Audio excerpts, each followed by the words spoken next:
kids come in, especially when they see you playing one with Yeah. your foot. You know? Yeah. Now, Garvin, you have a foot pedal that you could do like a. No. I've seen a guy with a foot block. And Yeah, I got that's one of those. Yeah, that's a fun. And the one fella came in totally rigged. He had his own pedal on a cowbell with a cowbell on it, and he was great, big sort of blonde Adonis and all muscles, and he had his own Remo djembe. And he was like 6.5 feet tall. He was just like so full of himself. And it was that night just happened to be all women. And I said, he said his martial arts teacher, Guru Dana Santo, had sent him over here. And Dan has studied, we've worked together for over 10 years. So when Dan does something like that, I'm going to have to let him know, why did Dan send this guy over here? And then I realized Dan wanted him to like come down off of his pedestal, of his sense of self-importance, and get real, work with people, real people and everything. So he had that pedal with the cowbell. And the first thing I said, no. No cowbell. That looks dangerous. So he was like, oh, really? So he's standing up and striking a pose. And the women around here like looking at him like, what is this guy's story? And they didn't really care because everybody was just, enjoying it. So he starts spouting off and trying to play and show off and run the group. I said, I see why Dan's sending him out. So I kind of like let the women, I said, you know what? Deal with this guy. So they did. They all dusted him, It's like, oh, you think that's good? Watch this. So the women were all just, fearless. And he was sort of like knocked down. It's like, see, you come in there with that attitude. So he weathered the night and he left. So a martial arts musician friend of mine comes in who had, actually knew who he was. He said, oh, that guy, this is a French guy, Francis. He says, oh, this guy, he's such a dick. And he said, he was sparring with him. Now Francis, he's a great blues guitar player. He's also a savate champion from France. And that's who introduced me to Guru Dana Santo. He's a very honorable guy. But he said, that that was at the academy and he was sparring with him. And the guy tagged him like too hard. It's just a workout. Francis said, don't hit so hard. And the guy, he's got his blood up and everything. He thinks he's pretty tough. So he tags Francis again with another kick. Francis, I told you not to do that. The guy did it a third time, so Francis let him out. And the guy gets up and says, don't hurt me. I'm a chiropractor. Funny. And so Francis says, what am I? A piece of shit.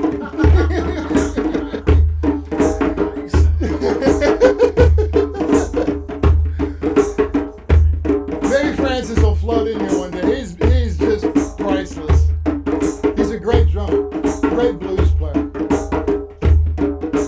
think I told you I took some kickboxing classes, and he was always there. I never took any class. He was sparring most of the time with the other instructor. Yeah. I don't know if he ever brought any, but I was taking it from some other guy and never got any sparring. Yeah. Oh, he's one of the best I've ever seen. And he's like middle-aged now, but he's still tough as nails. But he's a great guitar player too. And he grew up in Montmartre. He was a street thug in Paris. Tough. And that's where he fell in love with the American blues. And he studied the blues and learned how to play slide guitar. This is in France.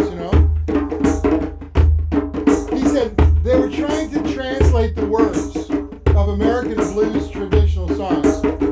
And he said we had friends who could speak very good English, but we could not make any sense out of some of these lyrics. For instance, he said, the eagle flies on Friday. He said, what does that mean? I said, well, that's an example of American history. The working class gets paid on Friday, and the original silver certificate had an eagle on it. So that dates when that song was written. So he would always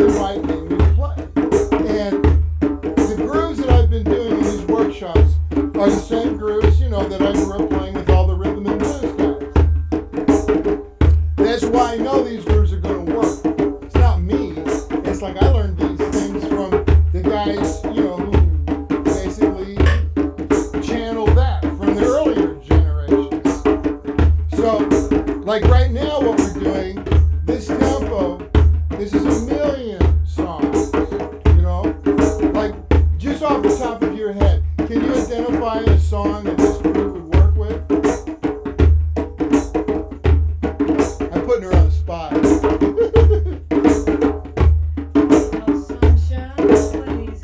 Excellent. Now, keep going. He's away.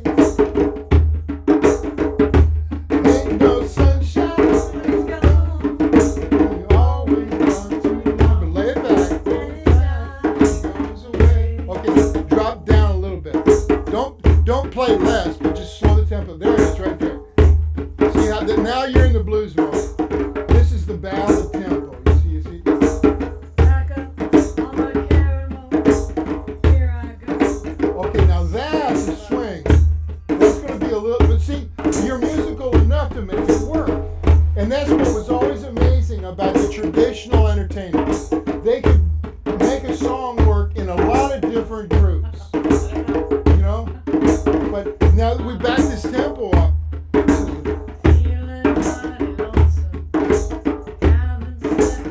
okay, now again, those are just, see, your downbeats is black coffee. It's a handy down the Peggy Lee's blues. I don't remember all the words. It's a great song.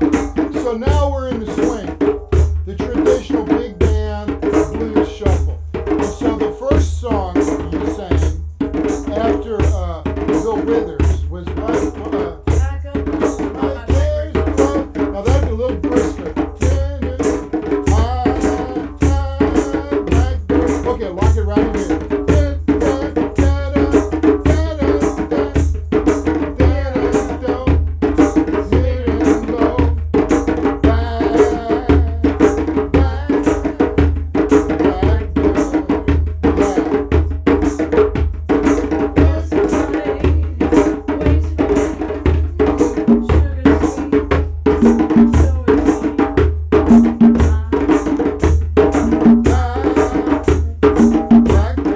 Now, you gotta sing, simplify what you're playing.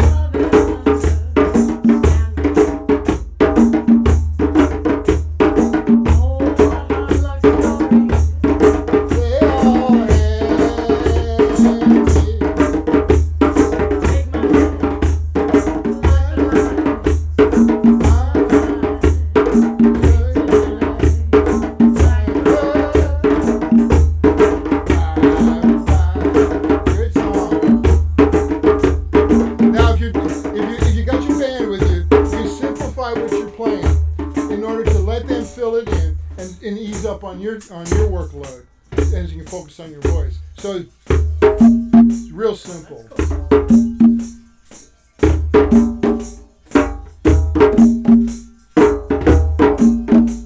So it's easier. Back up all night. Yeah, wherever you put it.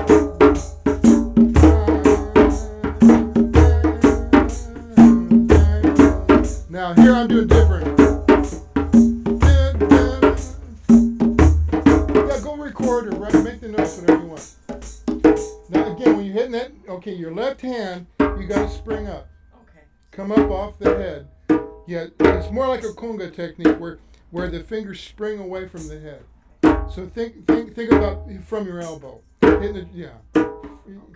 It's Quick story since Cool. we're on the subject. Bye Bye Blackbird is about a bordello.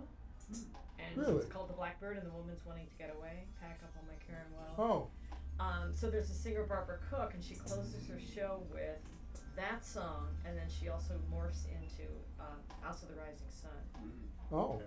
So, or whatever that's worth. Okay, now again, House of the Rising Sun, the original version, again, it's based off that that shift that most of the early blues comes out of this. I've only heard the Animals. Right. Yeah. But you go back to well, a lot of people did it. Okay, now it'd be slower. It'd be slower. There is a house in New Orleans. They call the rising sun, and it's been the room of many a poor boy. God, I know. Again, see the magic with the singing the blues is you're always late. Yeah. That's room for regret. Everybody's got to have that space. So the slower you do that stuff, the more evocative, the more moving. Absolutely. As long as your rhythm section is not panicking, because they're going to want to push. But it's like, you can go slower. There is a house in New Orleans. They call the rising sun. Now, this groove is a 3, a waltz. It's been the ruin of many a poor boy. God, I know I'm one. Yeah. My mother was a tailor. She sewed my new blue jeans. My father was the gambling man down in New Orleans. So mother, tell your children not to do what I have done. To spend my life in sheer misery in the house of the rising sun. So this groove is a little different than the conventional blues, slow blues, because it's more like a waltz. If you were to write this out, it'd be 3/4. 1, 2, 3, or 6, 8. 1, 2, 3, 4. 1 and 2. Isn't it a reggae song? Oh, House of the Rising Sun? No, could this Yeah. pattern be like one The love? reggae, generally speaking, is in 4. Ah, So it's 1E and a 2E and a 3E and a 4E and a 1E and a 2E and a 3E and a 4. Now, what I'm doing here, the space when you're doing reggae is important. 1. So because original traditional reggae, everybody would avoid the downbeat. The 1. okay. And the only guy who would hit it would be the drummer. He would be the frap, But Marley and everybody else who was coming up with the reggae grooves, they would leave that downbeat open and fool all the dancers by landing the end of the hot lick on the 2 instead of 1, 1.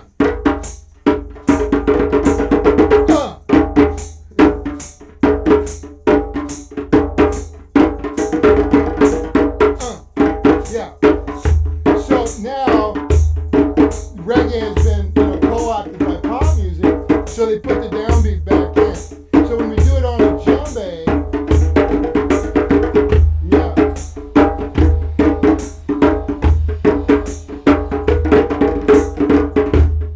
And they'll play with a triplet.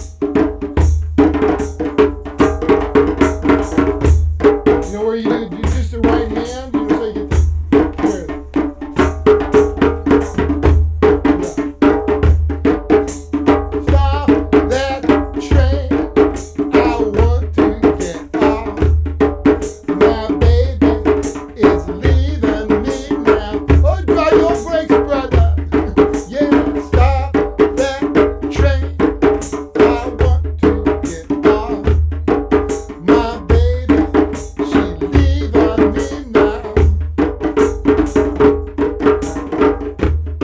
that's traditional school. Like what reggae, you know, what you can do no woman, no cry.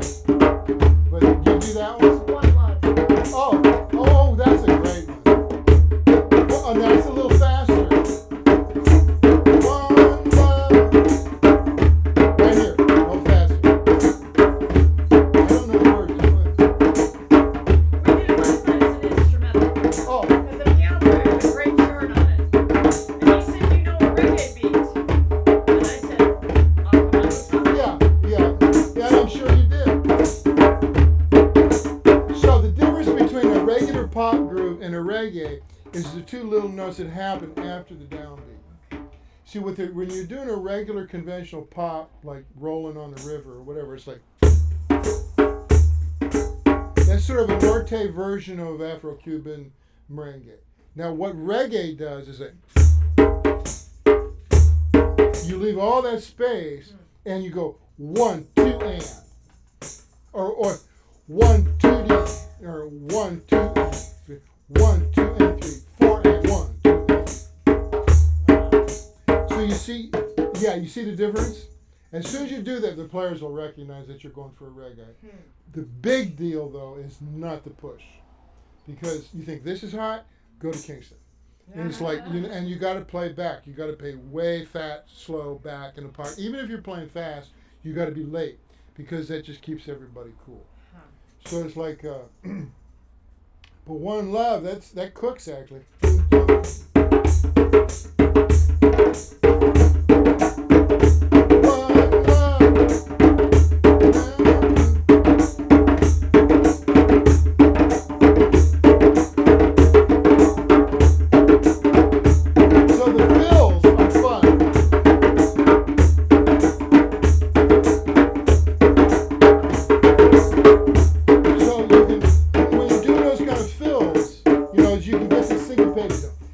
The reggae syncopation is unique.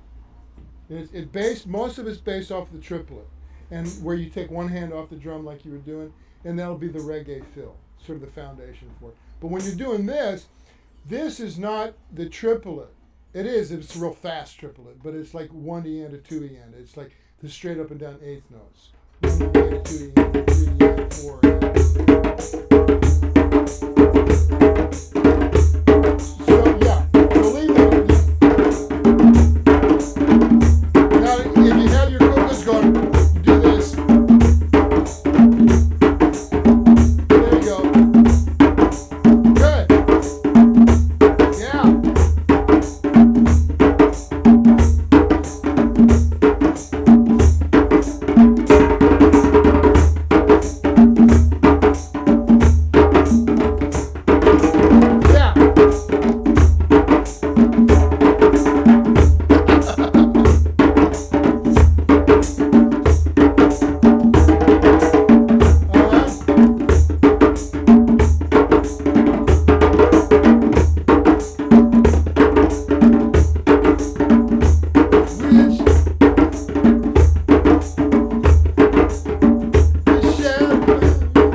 That's what's magical about the real traditional reggae is it'll come up and just cook, and it does not speed up because they really smoke a lot of ganja, and it's like that gets them to focus on the fine tuning of the groove. One more benefit. Well,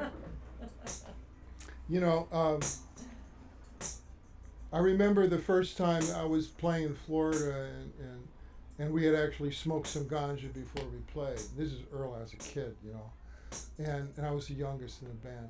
So when we were done, I went over to the keyboard player's girlfriend. I said, "What do we sound like?" She said, "It sounded like you smoked a bunch of ganja before you played." Really? We thought it was so great. She said, "Well, it just sounded different, So it's like, straighten her right out. It's like, oh, I get it. You think it's something else.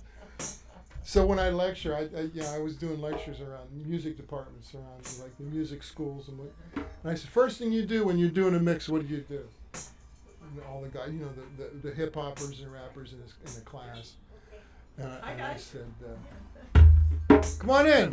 I said, what do you do? The first thing we start to do your mixes. And I laughed. I said, you know what happens when you do that? You lose your ears. Yeah. So back it off.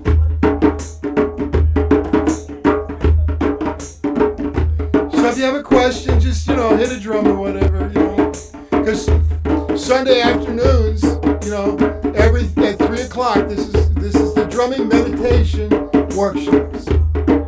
So it's meditation, healing, but I'll slide into some reggae stuff a little bit, And you're totally invited. There's a flyer for it in that little round tin up on the table, right behind you, in the front window. Yeah.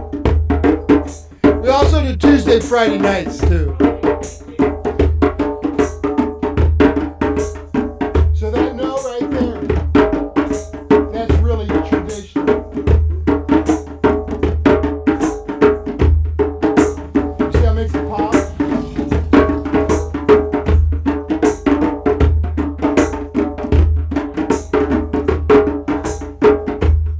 you don't have to do a lot. But that note, see how it happens right after the down. Yeah.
Now, if you do something like Toots and the McDowells, you know, the old school stuff, they brought reggae into pop, rock and roll. This is like traditional what the Wailers, and a lot of that stuff that was on that first reggae movie, The Harder They Come. A lot, Jimmy Cliff, Desmond Decker.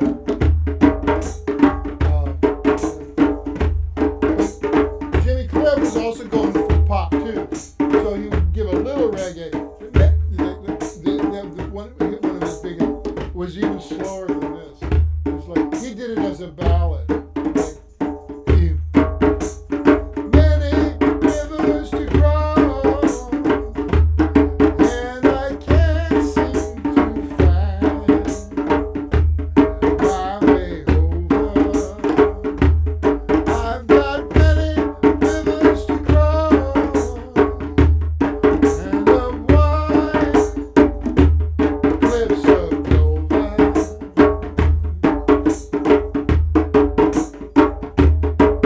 And this loneliness won't leave me alone. It's such a drag being on your own.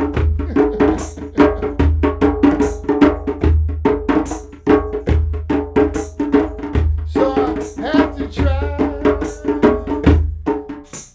many rivers to cross, and I can't seem to find my way over. But I'm wondering how long from the white cliffs of Dover. So you get the idea how it pops off of the two amps. Yeah. And ironically, that same pattern is rockabilly. And there is actually a connection. Because reggae evolved not only out of rhythm and blues and African and country. Country and Western was a big influence on the original reggae musicians. So those two notes, 2 and 1, 2 and 3, 1, 2 and 3, 4, 1, 2 and is the foundation of true country. How you hear the old Johnny Cash, Patsy Cline, it's all based off of that. So when people initially came in here, they say, well, that's all well and good, but can you play country on that? I said, this is country, man. And when Warner Brothers first, gave me a budget, my producer a budget to cut some of my stuff and me as a solo act, they said, how do we define your music? I said, it's country reggae. And they said, there is no such thing. I said, you're an idiot.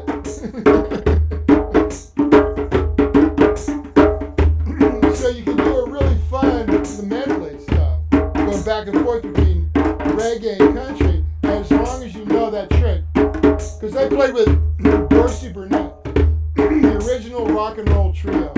Train kept it rolling, that bunch of hits. And I had that on the 2 and on the snare drum, boom, bap, bap, bap. Man, you know that secret beat? He says, I ain't never played with a drummer like that in years that knew that. I said, well, I did my homework, I wasn't born to it. I had to learn. So this is with a piece of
So I tell drummers, don't ever panic.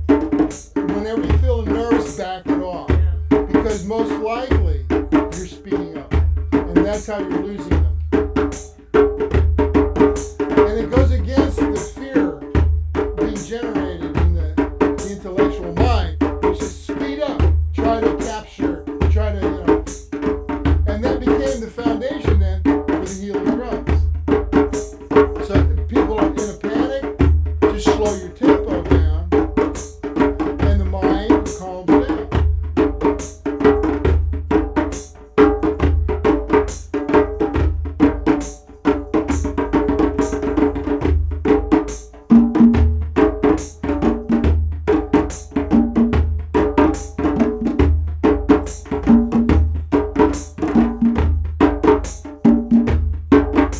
Yeah, this is easy. You get the coordination together, you can see to this.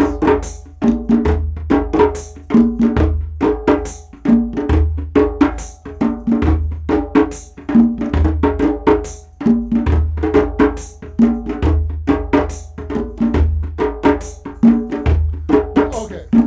Now, you want to go brisk, like, I can see clearly now the rain has come.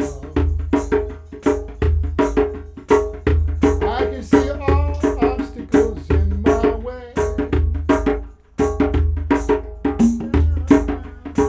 Gone are the dark clouds you had me down.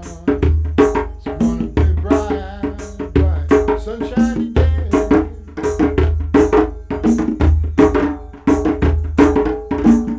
Look all around, nothing but blue sky.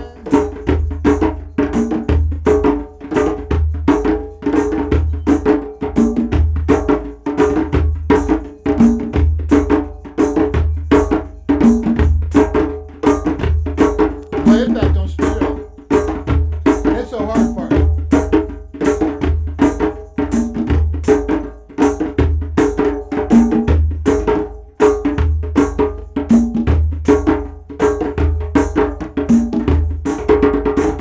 Now there you hear the triplet.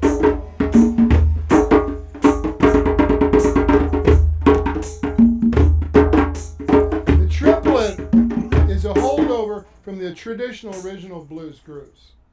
Most, like Louis Armstrong, the old stuff, the King Cotton, it's like, it's all based off this groove, which is actually Maibingi, the original African Mali, West Coast grooves that were simplified because they were all unique. But when the slaves came over, it got reduced to that basic pattern. And you still hear it in Nigeria, but when I was playing with Bob Olatunji, that's the first thing he taught everybody. And it's like, oh, I learned that as a blues shuffle. But yeah, now I understand, of course, that it came over that way on the slave ships. So that is all based off the triplet from our, musical theory structure or European approach to. So this is what became the shuffle. And it's based triple and triple, right? Yeah. But again, don't speed. Get back in the box. Yeah, good. Just remind yourself, I'm probably speeding up. I look at my skin, yeah, I'm white. I'm probably speeding up. Just joking. It has nothing to do with the color of your skin. Greater likelihood, though. Yeah, I think I joke with people to try to get them out of that self-consciousness. So what happened was this was all, like early blue, Charlie Christian, all the early jazz and blues was based off that. All the big bands, stuff, Count Basie, Duke Ellington, everything coming out of New Orleans was like based off this triple, this 6/8. Well, it could be a march beat. It's Exactly. those bands. It's a very powerful rhythm. John Philip Sousa appropriated it, not only from Africa but also Ireland. It's a human groove. So what happened was all the blues, the race music in the 50s was based off this.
is they simplified it, turned it into straight up and down.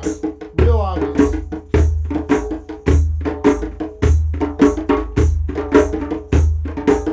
So see how it slides into the 4-beat?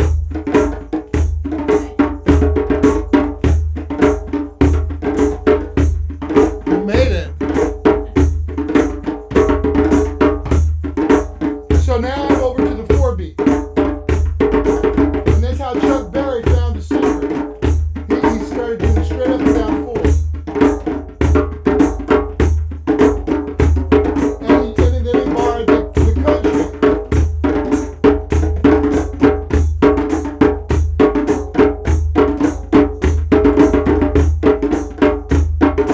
So I was motivated over the hill, saw Maybelline and I cooped the bill. Cadillac rolling down an old bend road, nothing can stop my vehicle from Maybelline. So when now it's up and down, why can't you be true? It's country. Whoa, Maybelline. Now, Little Richard did this. He put the triplet against it. There it is. So, what you want to be able to do from a drummer's point of view is to slide back and forth between the up and down, 16th rock and roll, and the swinging of the blues.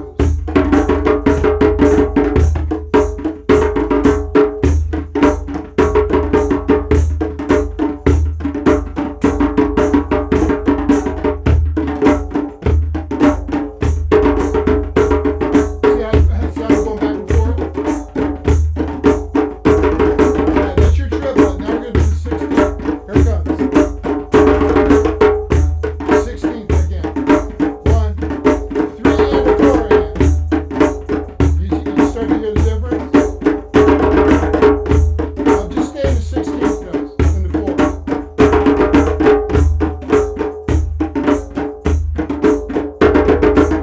Yeah. Good. Now I play a little less than you. Listen. That's a hook line. Here it is. The less notes. Here comes. Listen. This is. There it is. That's your classic rock fill. You'll see how that fits. It'll cue the other musicians.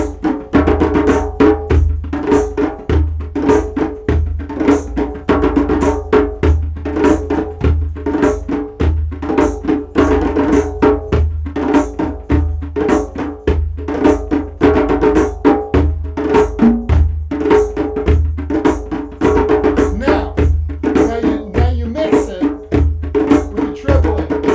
Okay, now we're gonna go with the triplet. Here it comes. See how it goes back and forth? Triplet again. See how it stretches the groove?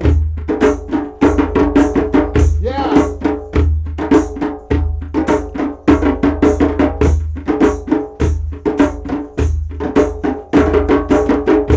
Yeah.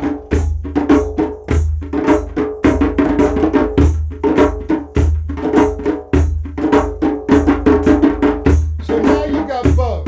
And this is one of the golden tempos.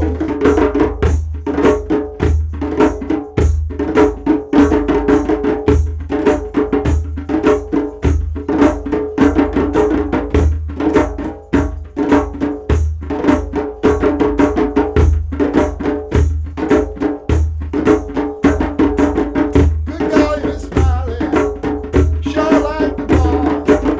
Good golly, Miss Smiley, sure like the ball. You're rocking and rolling, yeah, hear your mother's call. Yeah. Okay, here's another one. You ain't nothing but a hound dog, happing all the time. You ain't nothing but a hound dog, crying all the time.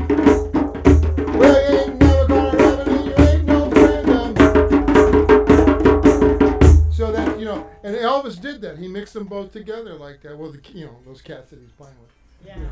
Geniuses, Memphis. Because the cultures were mixing.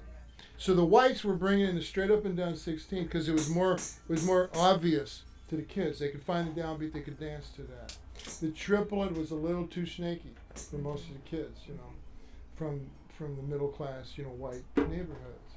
So that's how. Yes, that would have been seen as dirty, at a school dance I'm talking about. Yeah. At least when I was growing up, you were a dirty girl. If you could dance to rock and roll. Yeah. Well, I know if you could be rhythm and blues. If you could feel the rhythm, yeah. Where was that? Small town in Pennsylvania. Where? Must escape. I was born in Allentown. Oh, this little town called Indiana. Yeah. But right. anyway, No, those were the restrictions. I remember when I was a kid. I didn't live there long, but I go back every summer, and the sock hops. It was like the R&B, early Motown stuff. I was working in the South, and I'd go up to Pennsylvania and see how weird it was, because it was like really segregated and really kind of like real uptight, But you could tell the kids, man, were hungry. They wanted, So it was culturally different. Yeah. So I completely understand how the kids needed the group, to free them up. And I remember, who's the Black Panther guy? Leroy, what was his name? Because he was saying how the hula hoop saved the white kids. Because it got them to move their hips. Interesting. How are you doing, Kathy? Oh, good. A little hot? Yeah, a little bit. How about you? Good. Okay.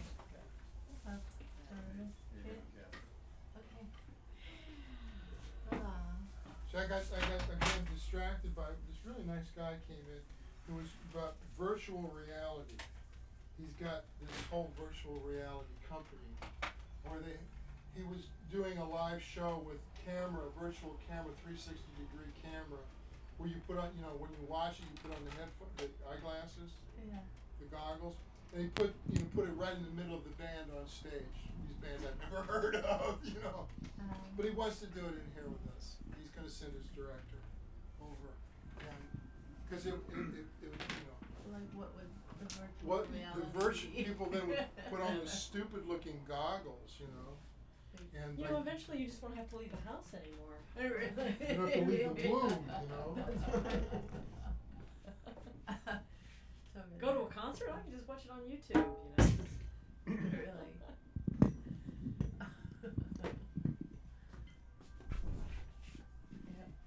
Need to renovate, just watch a lot of HGTV. There you go. Same, right. Or do that. Yeah. Similar thing. I just read a quote of something by Stan Lee. Somebody asked him, well, do you think comic books will ever be just virtual comic books online? And he said, it's like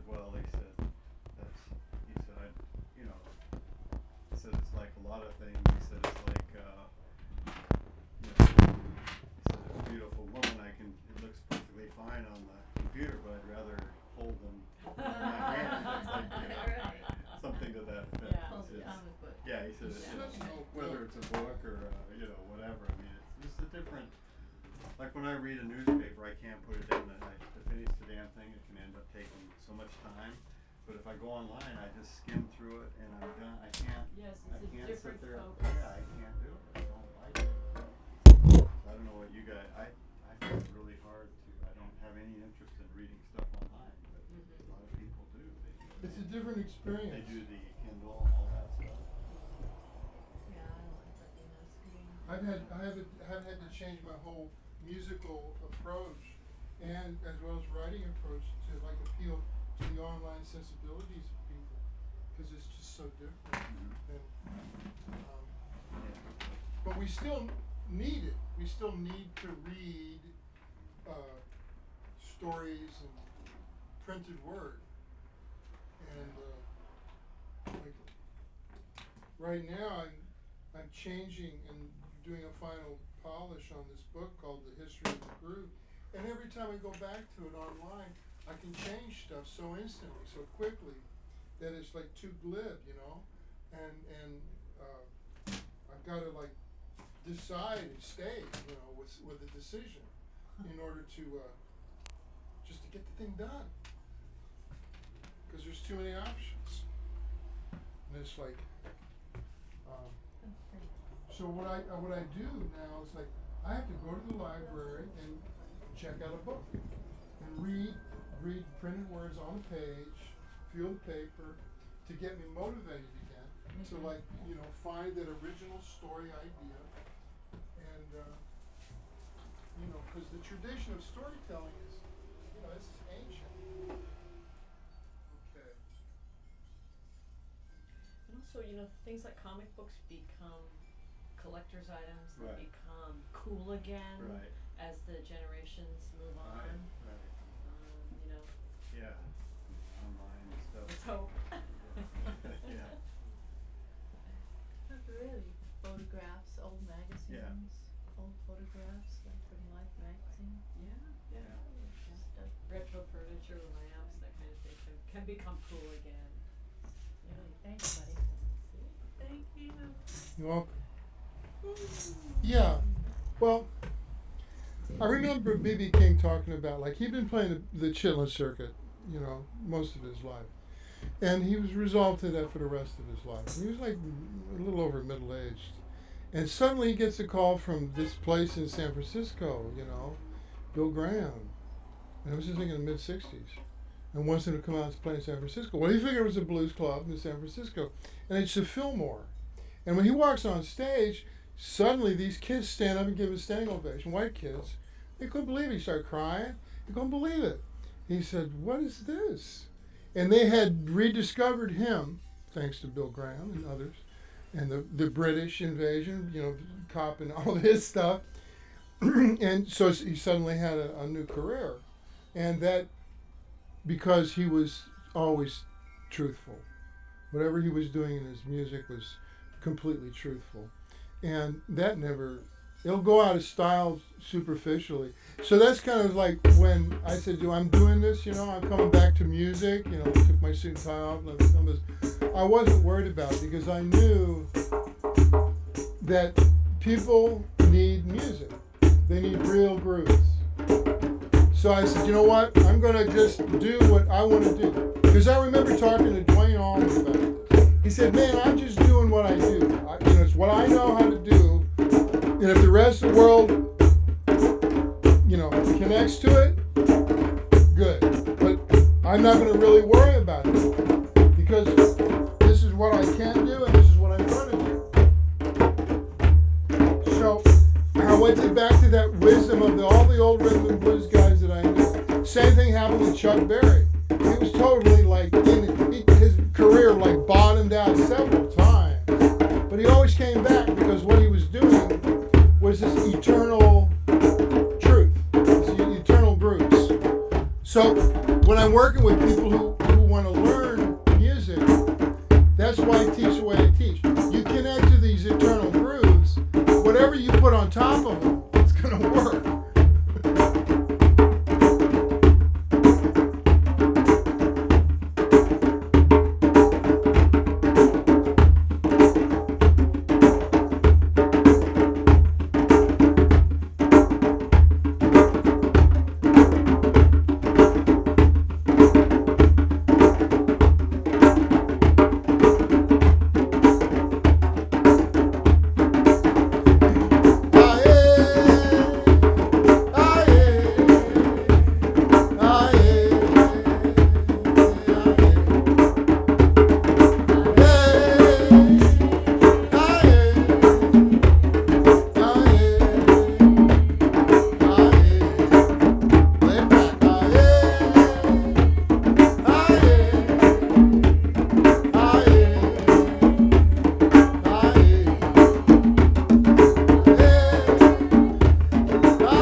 right off.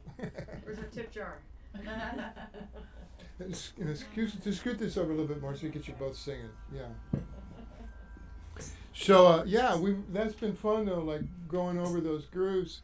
That when you come up with a standard song, you know it's a great song when it works in a lot of different musical styles, musical arrangements, and the audience appreciates that when you shake it up a little bit, and the musicians definitely, and that was always interesting to watch how the same players on the road for years, how they come up with something different, so they changed the groove, and that was the simplest way because everything else stayed the same pretty much. The phrasing for the vocal might change, but again the hard part is not speeding up. Absolutely. And if you're playing for a sitting audience, it's even more of a temptation. If they're dancing, you can get a feedback. It's like I'm speeding up. They can't keep up. And so that's how the meditation evolved. It's like realizing that we were speeding up, and that suddenly become aware of I don't know. So right now, the way this works for me is like I don't know where this is going to go, right? And this is a habit that I acquired early on, where I was playing with Tim Buck, a lot of different people. We're going to be in front of huge audiences, and like, why don't we live dangerously? Just let's go on stage and create something fresh for ourselves.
Have you noticed that what we've been doing in here, has it been helping you any in your Yes, gigs? definitely. Well, that's good to hear. Good, Definitely. good. Glad to hear that. Definitely, yeah, it's Gives you more confidence if nothing else. absolutely, absolutely. Good. And yeah, and then I tape the gigs and then play it back. And, Oh, okay. Well, that's I'll listen to very, critique that stuff if you want. very educational. Yeah, that is. That's wonderful, though. That's the quickest learning curve when you're willing to listen to your own performance and don't be too critical. But if you want, I'll listen to it. I've done that before. Thanks, You know. thanks. I mean, one struggle, and you mentioned B.B. King, just doing what he does. Bill Graham helped him. That's great. But sometimes I wonder if that song got applause, then we should do the same thing again, right? Probably a bad move because variety, I think, is what people really enjoy. You never really know what an audience is going Well, to the old tradition, it was 2 fast and 1 slow. Ah, didn't know that. Yeah. Okay. Yeah, that seems to be a pacing Uh-huh. that seems to work in a nightclub situation. Okay. 2 fast and 1 slow. Okay. That's good to know. Yeah. Hmm. It's kind of a human constant. Mm-hmm. Is there any conventional wisdom on cleaning and Cleaning it. even moisturizing drum heads? Shea butter, Okay. Okay. and that's it's a beauty supplement, but you can get it as a drum head supplement, much cheaper. But don't use a lot on the head, just a little bit on your hands, and then move it around the head a little bit, but don't put a lot on. Okay. Even on the wood, shea butter's good even on the wood. Hmm. Don't put anything else on the drum head, like don't try vitamin E or lanolin or. I've heard the craziest stuff people put on the See, drum I head. just read that online. Yeah. And I ran out and bought a tube of lanolin hand cream. Don't put that on the drum head, because once it's in there, man, the head's worthless and it's gooey and it's just terrible stuff. So you just a little bit of the shea butter. That's good to know. Also, let's see, cleaning the head. I don't clean the heads unless there's some real funky stuff on it. But then it's just a very lightweight detergent, and not really a wet sponge or just a light, to scrub it off. Sometimes that happens. And for small holes, the super glue, get it in there and get it off so it's smooth, stays smooth. And for long-term durability on a calf skin or primarily a goat skin, though, is, believe this or not, a spray Verathane. But you do it outside and just do light passes on it, and it'll brighten up the tone of the drum. You'll still be able to get the low tone, but it makes it waterproof. That's a good idea. So in a humidity like this or a situation, because the head, a goat skin head definitely will loosen up. Not so much with the conga, because you got so much torque on it. But that's a way to prevent it from just getting all flabby. That's a tricky though. It's just very lightly. You don't want to do a lot. Couple of passes, let it dry for a while, hit it again, and that's enough. Start to work it, realize. But I did that on the road. That was a real secret, and to preserve the heads, because I was going through so many different climate changes, dropping the cars out of the rental, dropping the drums out of the rental car and stuff like that. So I had to come up with something. But but you right now, for a lanolin on a calfskin head, I know people have done it, but very light, not a lot. But I don't really recommend it because I just don't like the feel of that. It's a thick oil. So shea butter seems to be an overall. It's much lighter oil. And seems to be the way of the internet. Whatever you read, there's opposition. Sure. The next paragraph. Right. Somebody says, "Don't do that." Lanolin, yes, never lanolin. Yeah. I've gotten that a lot. And you're detuning after the gigs. Yes. You did all that research, Yes. yeah. But and the people do that, but it's like, Makes sense. Oh yeah. It makes sense. Yeah, And there's yeah. a big difference on practice, and it's not the greatest tone, and then the gig once it's tuned up. It's Yeah. much nicer. But I always tell people, like, you know, it's what you bring to the instrument, your own being, because the story I got told was Bert, Charlie Parker, Yardbird was like, you know, he's going through his changes. You know, he's a junkie and everything else. But the late night cutting sessions in New York, where they closed the door to the bar, to the lounge, and all the musicians would come after their regular gigs. So it's starting at like 2, 3 o'clock in the morning, and then they would play. But it was the place where people would know and experiment, but also the new players would come in. And there was one night where Buddy Collette had his alto, and Bert was there, and Bert didn't have a horn. And Buddy Collette was giving him a really hard time, because by then, Bert had, you know, mapped out the whole upper range of an alto and a tenor. You know, and nobody else was able to hit that stuff. So Buddy Collette was saying, you cook your reeds. He says, what are you talking about, cook my reeds? He says, you burn them. You take your Zippo and you do something to them. So Bert says, give me your horn. So Buddy Collette gave him his alto. He took the reed off and cooked. He says, like this, cooking it with the Zippo lighter. Put it back on the horn, went on stage, and, you know, just cut through favorite things or something, just like, whoom, you know. Came off the stage, handed the alto back to Buddy Collette, says, your turn. And Buddy couldn't get a note out of it. So it really has to do with what you bring to the instrument. Because I learned this from some great players. The instrument's got its own voice. And it's the challenge of the player to find the instrument's voices. And so that's the way I view drums. Every drum's going to have its own voice. And I have purists, you know, they were busting me online, saying, oh, your drums don't sound good and all this stuff. You're a great player, but your drums, and other ones would come out and say, no, you don't go there. That was funny. It's like, because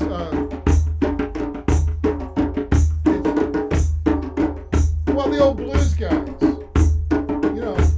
they'd show up with a Sears, you know, amplifier, Silvertone guitar. And that sound, man, that was the sound. You get a Les Paul or something, yeah, that's great, but that's not the sound.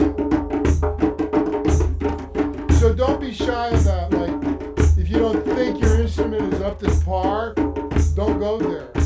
You play your instrument truthfully, and that energy comes through. The audience appreciates that honesty.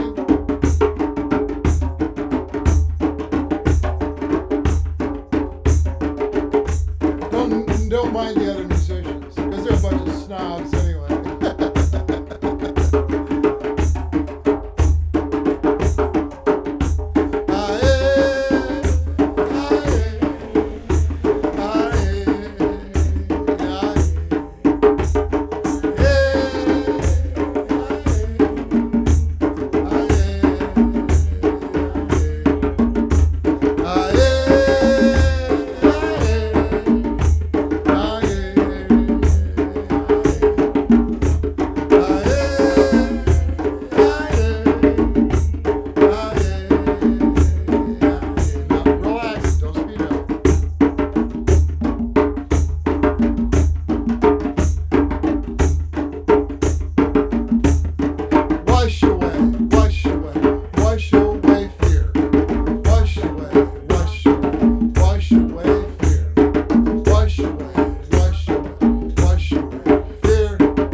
percussionist point of view, the hardest thing is to play the really slow ones. Yes, it is.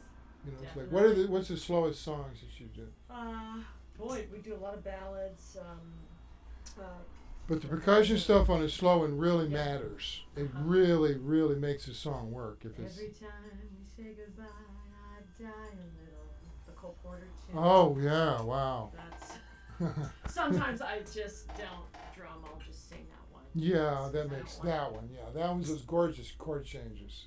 Yeah. Yeah, that's Cole Porter. I Yeah, love you just percussion on that one. Yeah, you can let that Good ride. sense must prevail. Yeah. Thank you guys. I What have time to- is it now? Is it? It's 10 till 5, but It's already 5. Head on out. Time flies when you're the Yes, grooves fly. absolutely.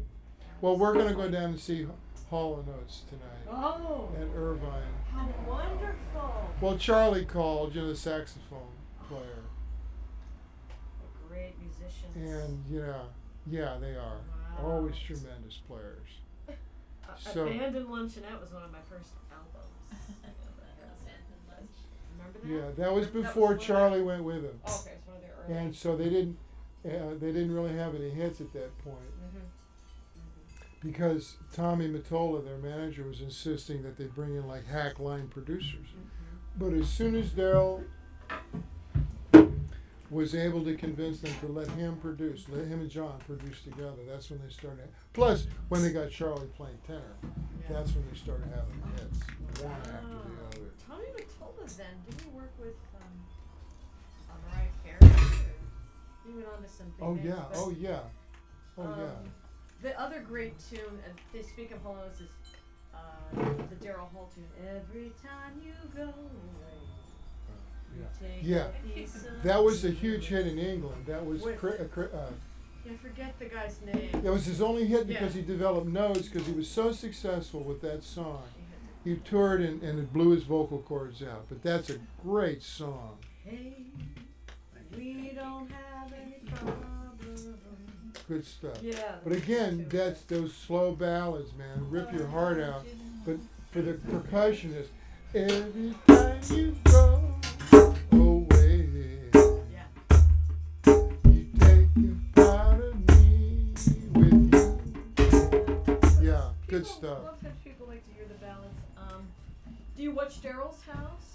Live from Daryl's house on Palladium Yeah, TV? yeah. Charlie's always playing tenor on there. Oh, a is lot. that the That's guy? Charlie, yeah. Okay. Well, he's a obviously he's on flute Oh, and yeah.